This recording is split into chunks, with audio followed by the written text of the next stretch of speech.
மதுரை மாவட்டத்தில் சமூக விழிப்புணர்வை ஏற்படுத்தும் விதமாக பொது இடங்களை சுத்தம் செய்து சமூக ஆர்வலர் ஒருவர் புத்தாண்டு கொண்டாடினார். மேலூரை அடுத்த கொட்டாம்பட்டி வலைசேரிப்பட்டியை சேர்ந்தவர் சமூக ஆர்வலர் சரவணன். இவர் கடந்த 4 ஆண்டுகளாக பொதுமக்களிடம் சுகாதாரம் குறித்து சமூக விழிப்புணர்வை ஏற்படுத்தி வருகிறார். இந்நிலையில் புத்தாண்டு தினத்தை கொண்டாடும் விதமாக மேலூர் சுற்று வட்டார பகுதிகளில் சாலை ஓரம் உள்ள செடி கொடிகளையும் பாலித்தீன் பை உள்ளிட்டவற்றையும் அகற்றும் பணியில் ஈடுபட்டார். மேலும் புகையிலை, பாலித்தீன் போன்றவற்றை மக்கள் தவிர்க்குமாறு உறுதிமொழி எடுக்க வலியுறுத்தினர். பலரும் வெவ்வேறு வகையில் புத்தாண்டு கொண்டாட்டங்களை கொண்டாடி வரும் நிலையில் இவருடைய செயல் பலரையும் ஆச்சரியப்படுத்தியுள்ளது.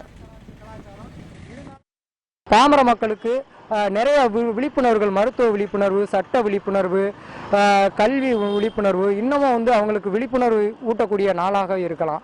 ரெண்டாவது, ஏழை எளிய மக்கள் நிறைய இருக்காங்க. அநாதை இல்லங்கள், ஆதரவற்றவர்கள், இவர்களுக்கு நம்மளால முடிந்த உணவுப் பொருட்களை கொடுத்து அவங்களுடைய பசியை ஆற்றி அதனுடைய மகிழ்ச்சியை நாம் பார்த்து நாமளும் சிறப்பாக புத்தாண்டா நம்ம கொண்டாடினா அது சிறப்பாக இருக்கும்.